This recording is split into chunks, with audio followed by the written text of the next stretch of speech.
For this week's Orange to Blue Belt class, we have a couple things we're going to be going over. We're going to review your form a little bit, make sure you're doing the movements in your form at a high level, literally a high level. We're going to be doing some striking, talking about some of the details and testing our punches to see if we're able to hit some things and have good accuracy. And then we're going to finish up our discussion on composure for the month. All right, so let's get started with some warm-ups and we'll get into class from there.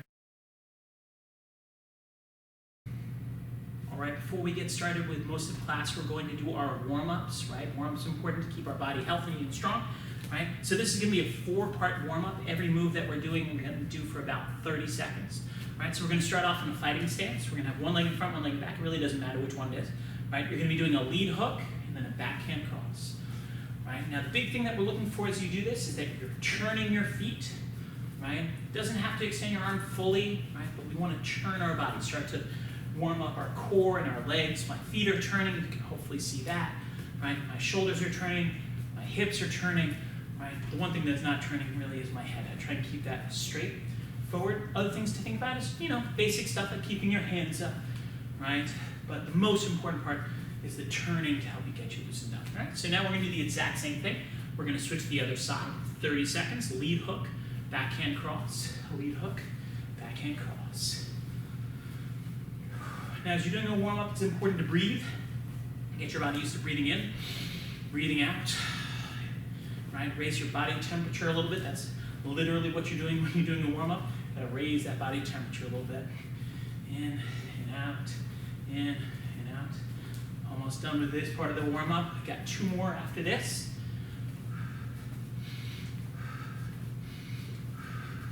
Okay, next part of the warm-up, we're going to do some crawl-outs, right? I'm going to cut in some different views of this, but basically all you're going to do is you're going to squat down, you're going to crawl out to a push-up position, you do 1 push-up, you crawl yourself back, and you stand up with a tiny hop, right? We're going to do that for 30 seconds. Ready, set, and go. Squat down, crawl out, get your body nice and straight and flat, bend down for your push-up. Now, if you need to put your knees down when you do your push-up, that's okay, right? The important thing is you get that full range of motion, right? So if I put my knees down, still get the benefit, pick my knees back up so I can crawl, get back up. And if you need to, you can even skip the push-up. Makes it a little bit easier. You can crawl out, right? And then just crawl back and do that little hop. All right, so that's 30 seconds. Last warm-up move that we're gonna do, we're going to do some snowboard hops, right? Snowboard hops are a lot like ski jumps, only I go forward and back as compared to ski jumps where you go side to side. So we're going for 30 seconds. I'm going to turn sideways so you can see. Ready, set, and go. I'm just trying to breathe a little bit. That's good. That's what a warm-up should do. Right? You can shake out your arms if you want. Right? Tiny hops.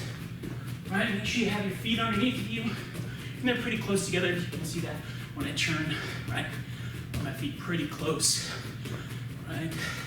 A few more seconds. Almost there. 3, 2, 1, and that's time. All right, we're all done with our warm-ups. Let's get ready for the regular part of the class. All right, we're going to review 4 main punches that we're going to be doing, which is a jab, a cross, a lead hook, and a backhand uppercut. Right? Those tend to be the 4 most common punches that we're going to be throwing in class, and self-defense, and things like that. So we're going to go over them. We're going to go over some of the hand details to make sure you know the little things, right? Like where does your elbow go, where's your hand go, in order to really feel good about these strikes. So we're going to start off with our jab, right? As we do our jab, we start off in our fighting stance. We have our hands up by our face right now. If you look at it from the side, you can see one of my hands is a little bit in front of my face. One hand is close to my face. That's kind of what we want. They start up by our chin or our cheek, not down by our chest, right? So that's basic for pretty much every punch that you're going to do. When you do your jab, the thing I want you to focus on today is that your elbow goes up, not that your elbow goes out, right? So see the difference between this and that, right? That's one of the things that we're going to look for as we evaluate someone for stripes. So let's see your jab. We're going to just punch straight ahead. We're doing 10 together. Ready? 1, 2, make sure that elbow goes up. 3, 4. Now there are things going on with your legs. 5, but we're not really focusing on that right now. 6, we're focusing on, does your elbow go up? 8, 9, 10. Good. And switch your legs to the same basic idea. Make sure it comes up. Ready, and 1, 2, 3, 4, 5, 6, 7, 8, 9, 10. Okay, now, there are a couple of reasons why we want our elbow to come up. It's in a better defensive position for a longer period of time. It's still defending through this range of motion. As soon as it comes out here, we're exposed, right? It's also harder to see it starting, right? This is much easier to see if you're facing me in a sparring match or something like that than this is, right? This is hard to perceive. This is easy to perceive. So you don't want to have your elbow flare out as you throw your jab. Now we're going to throw our cross. When we throw our cross, we're going to just make sure it goes straight and it comes back. So many people follow through down, right? Or they let their hand kind of wobble down. We don't want that. We want to come straight and straight, straight and straight. Let's do a few. Ready? And 1, 2, 3, 4, turning your body. 5, 6, 7, 8, 9, 10. Okay, we're going to switch to use our other hand. I'm going to do these sideways so you get a different point of view of it, right? As I do my cross, I twist and I come back. 1, twist, come back. 2, 3, 4, 5. I'm going to turn, show you from the other side. We're going to do 5 more. And 6, 7, 8, 9, and 10. Okay, pretty straightforward. Now we're going to talk about our lead hook, right? Now, when you throw a lead hook, and this is true for both the lead hook and for the uppercut, it's important how much you wind up and how much you follow through. Now, winding up is basically like if you play any sports, like, oh, I wind up and then I throw, right? It's an important part of throwing. It's an important part of throwing a punch where it helps you to generate power, but you haven't thrown it yet, okay? And then the follow through is when after you let go of the ball, right? How much more does your body keep moving? Because you have momentum, right? There's a lot of physics there. If you don't understand, don't worry about it, okay? When I throw my hook, the first part is the wind up. I want to get my hand just either in front of my shoulder or slightly outside. So you can see it. When I'm here, I wind up about that much for my hook. Not this, right? You can see how there's this big gap between my shoulder and my hand where I really wind up, and this is more like a wild punch, and my arm gets pretty straight. I want to keep my arm pretty bent. So you see I wind up, my arm is tight to my body. If you look at it from here, it's pretty tight to my body. If you look at it from this side, pretty tight to my body, okay? So we wind up, and then when we throw our hook, our elbow basically stops in front of our face, okay? You don't want to go all the way through, right? That's too much of a follow through. We want to keep it pretty controlled. Here and stop, right? So we're going to do some lead hooks, wind up, and then stop your follow through right there. Now you'll notice I'm still looking forward. So let's do it again. 2, I don't let my head turn. Right? That's another little detail. I kind of keep my head on the target. Now we can do things where we move our head a little bit, but we don't want to turn our head away, right?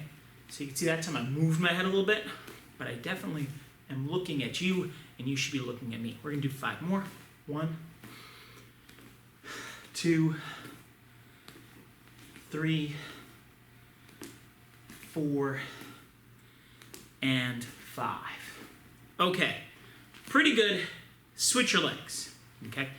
Same basic concept, but I want to add in one little thing. When I throw my hook, you can see my arm is kind of like halfway out, right? If you look at my arm, it's bent that much. I do not want it to be too far, and I don't want it to be too close. We're not doing a really tight hook, and we're not doing a really wide out one. Kind of in the middle is where kind of our basic hook should be for you, right? So we set up in our fighting stance here and hook, right? I think I'm going to switch sides. I'm sorry. Ready? And wind up a little bit. Throw your hook. Wind up. Throw your hook. Keep going. Wind up a little bit. Stop your follow through. Again, elbows in front of your face, not too far. Ready? Let's do 5 a little faster. 1, 2, 3, 4, 5. Okay, we're going on to our backhand uppercut now. Last punch that we're really going to be doing today. When I do this backhand uppercut, how much does my hand drop down? Now, I see kids all the time do this big wind up. They come all the way down like they're trying to, I don't know, like they're throwing a softball underhand or something like that. I don't know what they're doing, right? And then they like throw way up in the air, sometimes even spin and jump like Mario or something, right? We don't want that, right? We want to come down to about here, and we come up to about here. What are the two heres there? First one, solar plexus. If you don't know where your solar plexus is, it's the part where if you touch the bone in the center of your chest and it goes down until it gets to that squishy part, that's your solar plexus, right? And then the top of your head is the second here. It goes up to about your forehead. Again, it doesn't have to be exactly that, but about that, right? So here we come down a little bit to about our solar plexus height, and then we come up to about our forehead height. You can see my face disappears. I'm still here though, right? So I'll turn a little bit so you can see the height better. Come down and come up. You can see that's about the same height as my forehead. Down and come up, about the same height as my forehead. Let's do 5. 1, 2, 3, 4, 5. Okay, switch your legs. We're gonna do the same thing on the other side. I'm gonna be, again, at that same kind of an angle. Hopefully you can see how high it is, still see me, right? We come down a little bit, about as high as our solar plexus. We come up about as high as our forehead.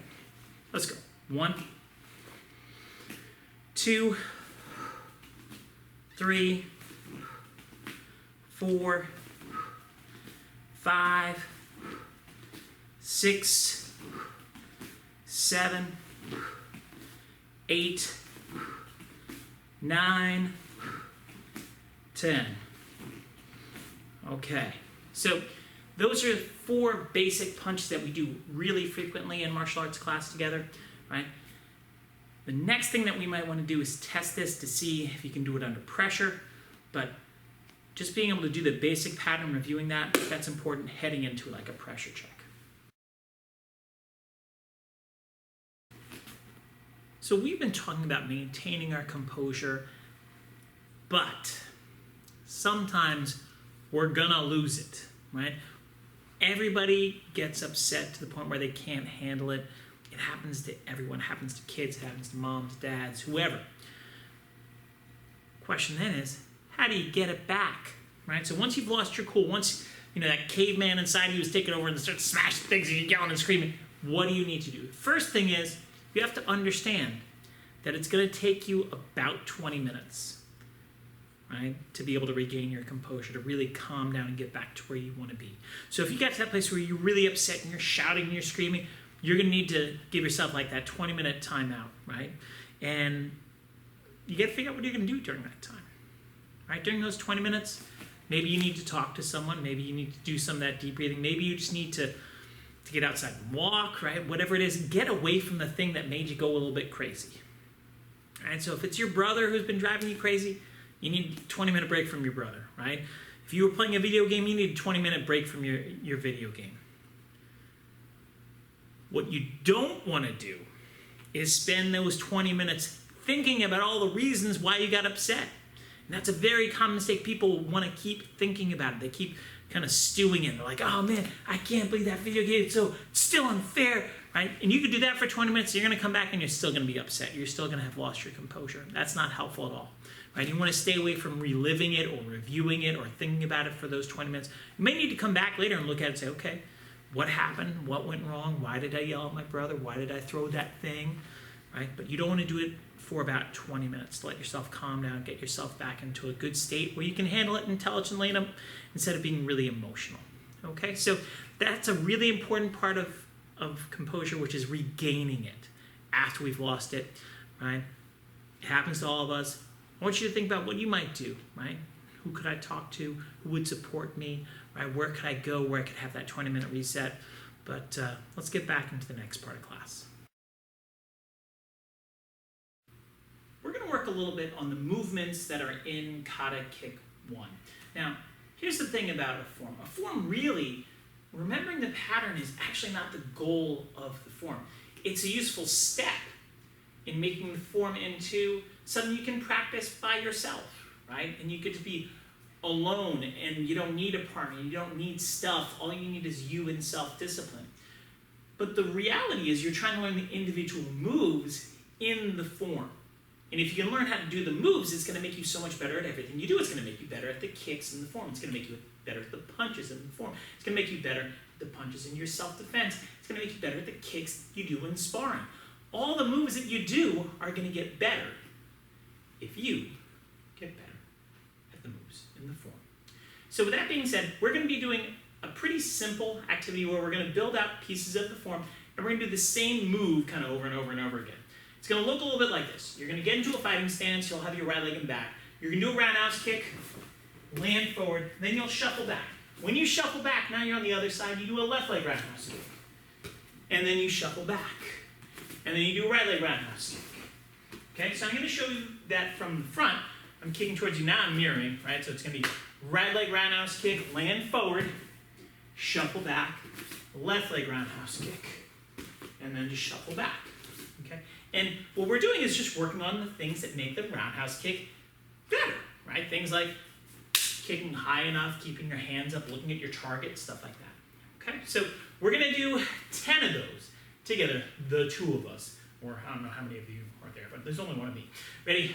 1, roundhouse kick, and then shuffle back. And now you're in a fighting stance the other side. 2, roundhouse kick, and then shuffle back. 3, and again, you have to fall forward when you do this. Otherwise, it does not work. 4, try and land a little bit closed, and shuffle back. 5, you can see I'm a little bit backwards when I'm done. And then I go back to where I started. 6, a little bit backwards, and then shuffle back. 7, and then shuffle back. 8, and then shuffle back. 9, and shuffle back. Your legs are just taking turns. 10, legs are just taking turns. Okay, pretty easy, right? You kick with one leg, you kick with the other. Let's go to the next part of the form. Adding in the lead leg side kick. I want you to watch it. I'm going to show it to you a couple times. You can do roundhouse kick, put it down, side kick, then shuffle back. When you do this, it's the same like twice in a row now. So it's left, left, and then you go back, and then it'll be right, right. So I'll do it facing towards you. If you want to do it with me because you feel like you know what you're doing, great. If you want to just watch, that's fine. I do right leg as I'm mirroring, right leg, I go back, and then I do left leg, left leg. Okay, now one last little tip before we get into doing the form too many times. When you're practicing at home, make sure you have enough room, and if you need to make room, just do that shuffle back in the middle of the form so you don't, kick the furniture, right? Be aware of your space, like, oh, maybe I should move that chair out of the way, maybe I should move that baby out of the way, whatever it is, all right? So let's do 10 together. I'm with you, you're with me. Ready? 1, roundhouse, and then side kick, and then shuffle back.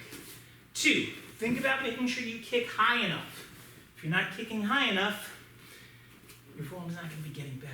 Ready? 3, chest height is probably good for you. Maybe head height is bonus. Side kick can be about belt height. Ready? Roundhouse kick, and then side kick, and then just shuffle back. Roundhouse kick, then side kick, and then shuffle back. Keep going.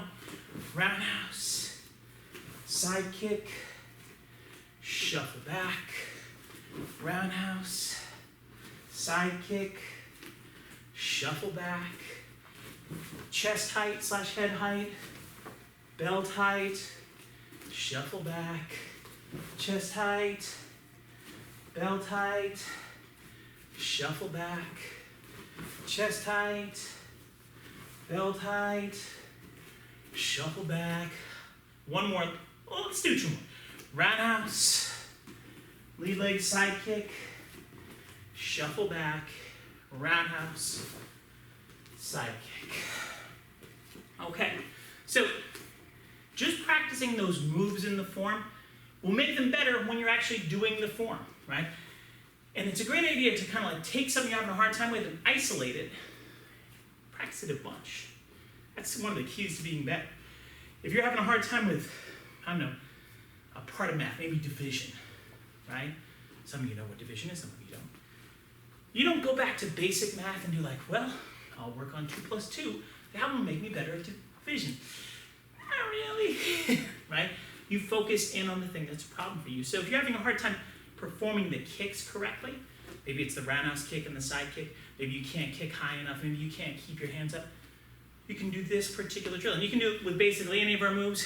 Feel free to continue on and do more of the form if you're like, I want to do step open, roundhouse kick, back step, side kick. Fine, cool, that's fine. But for today, we'll call it there and move on to the next part of class. All right, we're going to check to see if you can do some of your punches maintaining form when we put something else in there to think about. That's one of the ways we create pressure. It's just making it harder in some way, have you think about something extra. And we're going to be working on our jab first. Now, when you do this, you're going to need something. Now, a few different things you could use. You could use like a plastic cup or a paper cup, right? You definitely would want to use something that if you drop it or smash it, you will not get upset. You want something that's pretty tough, but not like hard that it would hurt if you punched it, or it might break your wall, right? So plastic cup is a good one. Another thing you could use a plastic bottle, right? Something like a Poland Spring bottle, right? Hashtag ad, all right? Or something else like that. Whatever you're using though, make sure it's empty, right? If you get like a, I don't know, like a Coke bottle that's half filled and you start doing this, your house is gonna change colors pretty quick, okay? You could also use either a balled up pair of socks or some kind of a stuffed animal, or potentially even like a really squishy ball. Not like a baseball, right? Really squishy, right? Tennis ball probably is gonna be too hard to use. So something really squishy. So I'm gonna show you what the drill is gonna look like, and then you're gonna get to try it, right? So the level 1 of this drill is you take the thing, whatever the thing is, and you pinch it in your elbow like that. And that's kind of like a fighting stance, right? Now, if I do my jab the right way, which is my elbow goes up, this will shoot up in the air, and then I can catch it, right? So if I throw my jab, right, whoa, whoa, oh, it got away. That's okay. Guess what? You're gonna drop it sometimes. Don't worry about it, right? You're here, you jab, it shoots up, right? You jab, it shoots, it got away. I told you, you're gonna drop it sometimes. Doesn't really matter. I'm switching to something else. I'm using my socks now, right? So let's try that. Your goal is to try and get 5 on each side that you catch. You're gonna drop some. Don't worry about it, right? So set yourself up. Got the sock in my arm, and go. Oh, I got 1. I got 2. I got 3. I got 4. I got 5. Now maybe you're ahead of me, awesome. I'm just gonna switch to something else just so you can see that it works with other things. All right, so I'm here, jab, had a harder time. And it is a little different as you switch to different things. Other things go up in the air, different speeds, different heights. I got 1 now. I got 2 now. Got 3. Got 4. Got 5. Okay. So hopefully you've been able to beat that level. If you haven't, you can pause this. Otherwise, we're going to keep moving on to a slightly harder challenge, very similar. So if you need to pause, go ahead. Otherwise, we're moving right now. Second version of the challenge. We're going to do a jab and then an uppercut. What's it going to look like? It's going to look like this. I'm here. I can do a jab, uppercut. Oh, didn't catch, but that's okay. You don't have to catch it. If you do, bonus points. So you have to do your jab and then try and get your uppercut to hit it. One of the tricks about the uppercut, don't punch yourself in the face. You gotta punch out. I have seen students in regular classes not even doing this drill. They do the uppercut, boom. I'm like, oh, sensei, somebody hit me. It was some crazy kid, wasn't it? And they're like, yeah, I know who though. I'm like, I do. You punched yourself. Stop hitting yourself. Right? So we're gonna get to that. Right? Again, it's 5 uppercuts following the jab. Try not to let it fall out of your arm. If it's falling out, change it. Oh, I gotta turn it that way. Ah, that works better. Ready? 1, jab, uppercut, catch for bonus points. Okay, ready? All right, I'm going to switch to a cup because that water bottle is falling out of my hand. And again, I'm just trying to show you some of the different things. Jab, uppercut. Woo! I caught it. Jab, uppercut. I caught it. Jab, uppercut. Woo! There you go. And again, if you drop one, don't worry about it. It's part of the fun. I'm going to switch to the other side. I've done this a few more times, so, maybe I can do it a little bit cleaner than you, but practice makes us better, right? Jab, uppercut. Got away. Well, I have spare cups. I'll use my spare cups. Ready? And jab, uppercut. I got it. Let's keep at it, right? If you've gotten 5, you can stop and watch. Oh, that was a bad one. I don't like that one at all. Oh, it slipped off again. Again, you're going to miss it sometimes. That's okay. Here we go. All right. So I'm going to go on to the final challenge. Now, if you want to pause this, keep working on those, or if you just want to skip the final challenge, that's fine. This one's hard, right? This one is hard. We're going to do a jab, an uppercut, and then either another jab or a lead hook. You get to pick, okay? Doesn't matter to me which one you do. You will not be able to catch it afterwards, though, right? So it's going to be jab, uppercut, jab. It's going to go flying across the room, right? Or you can do jab, uppercut, hook, go shooting over there, okay? We're going to do this for about a minute together, and then we'll wrap it up. You can practice as much as you want to, but jab, uppercut, and either lead hook or lead jab. Your hands take turns, right? So let's get started. I set up in my arm, jab, uppercut, hook. I'll use the bottle. The bottle's right at my feet. I'll use the bottle again, right? Jab, uppercut. I didn't get it. That's going to happen, right? We talked about that. Maintain your composure. Jab, uppercut, hook. All right, I got that one. I'm going back to the sock, right? Put it in my arm. Jab, uppercut. Oh, I didn't get it. I want to try the sock again, right? I can do better than that. Jab, uppercut. Maybe I can't do better than that. That's okay, right? I'm going to switch to the other side, though, just for some variety. Jab, uppercut, hook.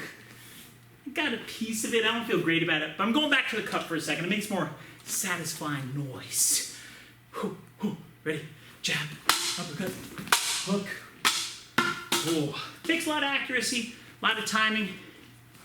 We're going one more. Last one. Good luck. Jab, uppercut, hook. There you go. All right, everybody. So you can practice that as long as you want, as long as you're not breaking your house, right? We're going to keep moving on to the next part of class. When we work on a form like Kata kick, being able to kick high is one of the major kind of requirements of doing that form well enough to get a stripe or get promoted.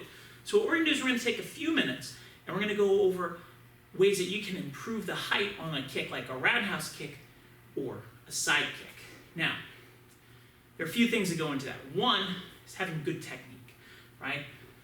Do you have the right balance, the right alignment, all that stuff? We'll go over that in class. That's fantastic. 2, flexibility, right? We could work on that. We're not going to be doing that one today. 3, strength. That's the one we're going to work on. The strength in our muscles that actually lift our leg up. And then finally, balance. Because if you fall over, you don't kick very high. Now, to do this, you're going to need something like a chair or a table or something that will not move, right? So for me, I'm using a chair, and you might want to stand a little bit next to it. You can kind of see from this angle a little bit next to it, because when I lean to do the kick, my hands are right over it, okay? So we're going to pick one leg. It really doesn't matter which leg you do, as long as you do one of them. You're going to keep it straight, right? And you're just going to lift up and down, up and down, all right? So we're going to do 10 of those. Ready? Set yourself up. Ready? 1, up and down. 2, 3, 4, 5, 6, 7, 8, 9, 10. Good. Okay. Now, if you need to switch our legs, which you do, you can either move the thing, right? Like I'm going to move the chair to the other side of my body and do it, or you could just use your other leg. Okay, either way is fine, right? Or you may need to move a little bit one way or the other to be in the right spot. But whatever it is, find your spot. Other leg, we're doing 10. 1, 2, 3, 4, 5, 6, 7, 8, 9, 10. Okay, we're going back to that first leg. I want to show you a slightly different angle. One of the big things that you try and do as you do your kick is you don't want to let your behind go back and your head come forward. So when I go to do my kick, you can kind of see there's that line, right? Straight up, straight down. That's going to let you kick higher as you have better balance. All right, so we're doing whatever was your first leg. We're going to do 10 more. Ready? And 1, 2, 3, 4, 5, 6, 7, 8, 9, 10. Okay, and again, you can just walk over and use your leg going the other direction. I'll face towards you. It's a little bit easier. Ready? And 1, 2, 3, 4. Not easier to do. 5, but easier to talk to you. 6, 7, 8, 9, 10. Okay, so you might feel like, oh, those muscles are burning. That's good. That means you're getting stronger. Okay, next one. Almost the same thing. We're going to just change the angle a little bit. Instead of going up and down, we're going to go side to side. Okay?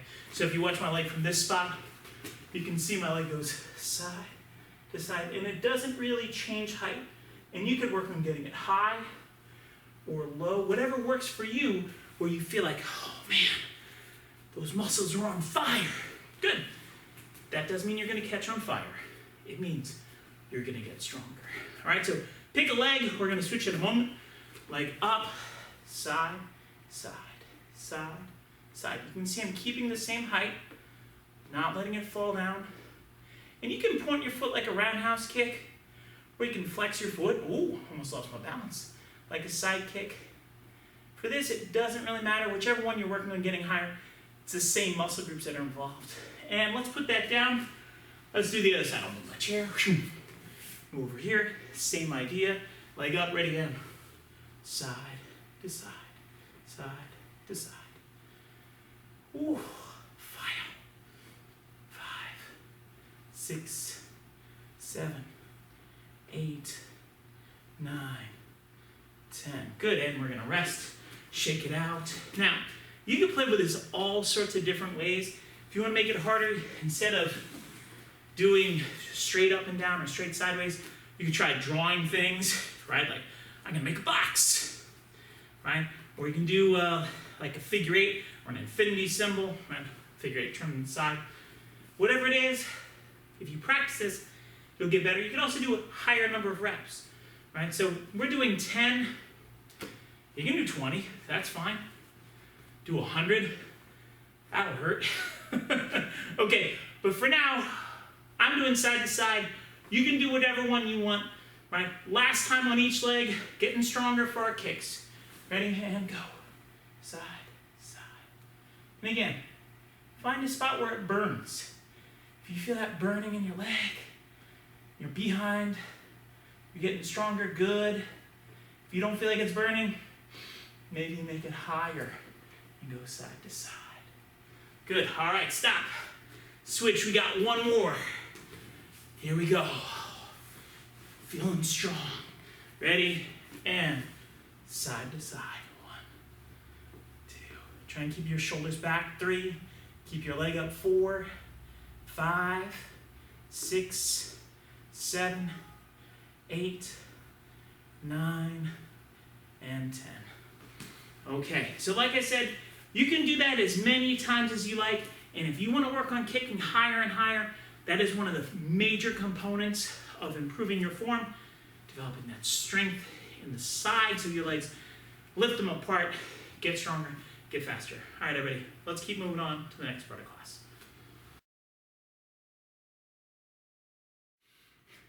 All right, folks, it's time to work on some dodging. And really, there's nothing that I find makes a student want to dodge more than trying to hit him with a sword. So I'm going to try and hit you with a sword today, right? So what we're going to do is pretty simple. I can swing 3 different ways. One, I can swing like this, straight down. When I swing straight down, you got to dodge to the side, right? You got to move out of the way so I don't chop you in half, okay? Second thing, I can swing high up at your head. When I swing up high, you better duck down nice and low, right? Otherwise, you're going to get a haircut, right? Right? Well, you might need a haircut, but that's okay, right? I need a haircut, right? And the last thing is, I got to try and chop at your foot, like that. And if I do, you've got to jump over the sword, right? So we're going to practice. I'm going to attack you a few different times, right? We're going to start just chopping straight down. Make sure you dodge out of the way. Dodge out of the way. Okay. Get ready to duck. Ready, duck. And duck. And of course, get ready to jump, jump, and jump. Okay. So that's enough practice.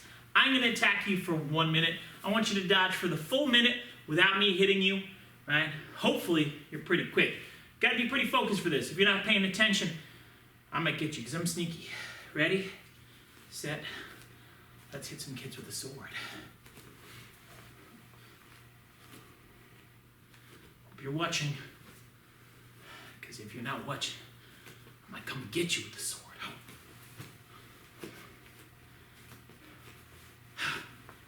Oh, we gotta be fast. That was 2 in a row.